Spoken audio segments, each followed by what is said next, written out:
তাই একটু স্পেশাল তো ব্রেকফাস্ট হওয়াই দরকার। তাই আমি বানাবো আজকে কাবলি ছোলা চানা মশালা। দেখো এর মধ্যে আমি কাবলি ছোলাকে সিদ্ধ করে নিয়েছি, আর এর মধ্যে আমি দুটো আলুকে সিদ্ধ করে নিয়েছি। চলো দেখিয়ে দিই এর মধ্যে আমি কি কি মশলা দেব। চানা মশালাতে আমি এখানে কেটে রেখেছি পেঁয়াজ, এখানে তোমার জিরের গুঁড়ো, এখানে লঙ্কা গুঁড়ো, এখানে আমি নিয়েছি রসুন পেস্ট, আদা পেস্ট, কাঁচা লঙ্কা চেরা। চলো দেখিয়ে দিই কিভাবে বানাবো। কড়াই বসিয়ে দিয়েছি, কড়াই গরম হয়ে গেছে, আমি দিয়ে দিচ্ছি এর মধ্যে সর্ষের তেল।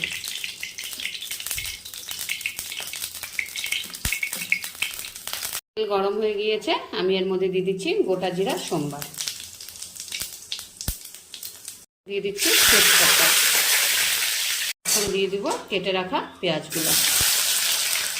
এর মধ্যে আমি দিয়ে দিচ্ছি এখন কাঁচা লঙ্কা চেরা,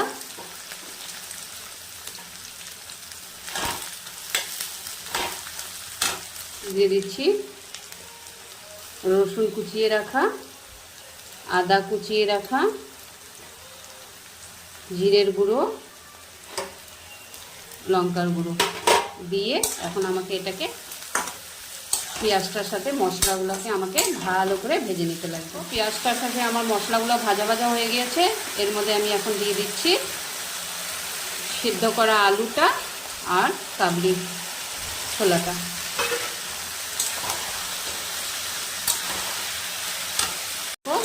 আমার মশলার সাথে কাবলি চানাটা পুরো কষে গিয়েছে। এবার আমি এর মধ্যে দিয়ে দিচ্ছি হলুদ গুঁড়ো,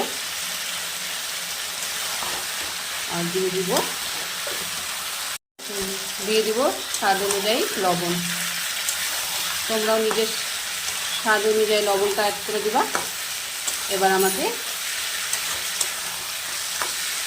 কাবলি ছোলার সাথে এই মশলাগুলোকে ভালো করে একটু কষিয়ে নিতে লাগবে। দেখো আমার প্রায় হয়ে এসছে, চানা মশলাটা কষে গিয়েছে মশলার সাথে ভালোভাবে। এখন আমি এর মধ্যে অল্প একটু জল দেবো, কেন কি যেহেতু এটা চানা মশলা এর মধ্যে বেশি জল পড়বে না, সামান্য কিছুই জল দেবো আমি।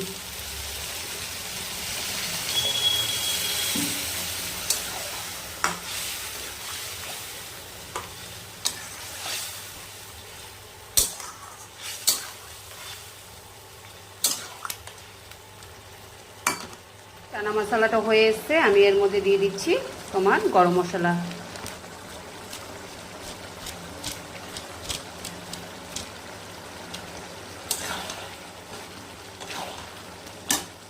একটা আমি জিনিস দেবো বন্ধু, যেটাতে এই চানা মশলাটা টেস্টি হয়, সেটা হলো এই টমেটোর সস। এটা দিলে বন্ধুরা হেভি চানা মশলাটার টেস্টটা বেড়ে যায়, একটা মিষ্টি মিষ্টি ঝাল ঝাল ভাব আসে, খেতে অসাধারণ হয়। এটা তোমার রুটির সাথে, পরোটার সাথে, লুচির সাথে, সব কিছুর সাথে এটা খেতে একটা অসাধারণ। আর কিন্তু আমি এগুলো কোনোটার সাথেই খাবো না, আমি খাবো যেটার সাথে সেটা তোমাকে আমি দেখাবো। সালাড আমার পুরো রেডি, কিন্তু আমি এটা কিসের সাথে খাবো সেটা তোমাদেরকে আমি এক্ষুনি দেখাচ্ছি। আমি খাবো এটা চিড়ে ভাজা দিয়ে। চিড়েটাকে আমি তেল দিয়ে আগে থেকে ভেজে রেখেছিলাম ফুলকো ফুলকো করে, দেখো। আর তার সাথে এই চানা মশলা, আমি চানা মশলাটার মধ্যে জাস্ট একটু চাট মশলা দিয়ে দিলাম।